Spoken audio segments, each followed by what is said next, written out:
حکومت خیبر پختونخوا کے مالی معاملات میں اربوں روپے کی بے ضابطگیوں کا انکشاف۔ مالی بے ضابطگیاں زراعت، توانائی، صحت اور ٹرانسپورٹ کے شعبے میں پائی گئی۔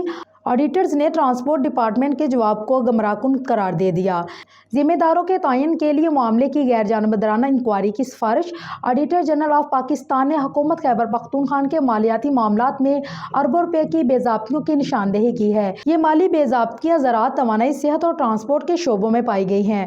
میڈیا رپورٹ کے مطابق حکومت خیبر پختونخوا کے مالی سال 2021-22 کے اکاؤنٹس کی آڈٹ رپورٹ کے مطابق صرف بجٹ میں مختص فنڈز کے علاوہ اخراجات 17 ارب 86 کروڑ روپے رہے، جبکہ 21 ارب 50 کروڑ روپے کی بے قاعدگیاں دیکھی گئیں۔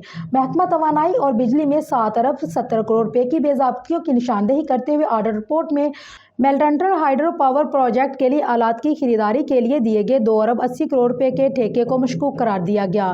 محکمہ زراعت کے کھاتوں میں 18 ارب 45 کروڑ روپے کی بے ضابطگیاں سامنے آئی اور ان بے ضابطگیوں میں سب سے بڑا حصہ گومل زیم ڈیم منصوبے سے متعلق ہوا۔ خیبر پختونخوا کے محکمہ صحت کے کھاتوں میں مجموعی طور پر 3 ارب روپے کے اخراجات میں بے ضابطگی کی نشاندہی ہوئی، جس میں کووڈ-19 ٹیسٹنگ کے لیے لیب سروس کی خریداری کے لیے 44 کروڑ 90 لاکھ روپے کا ٹھیکہ دینا بھی شامل تھا۔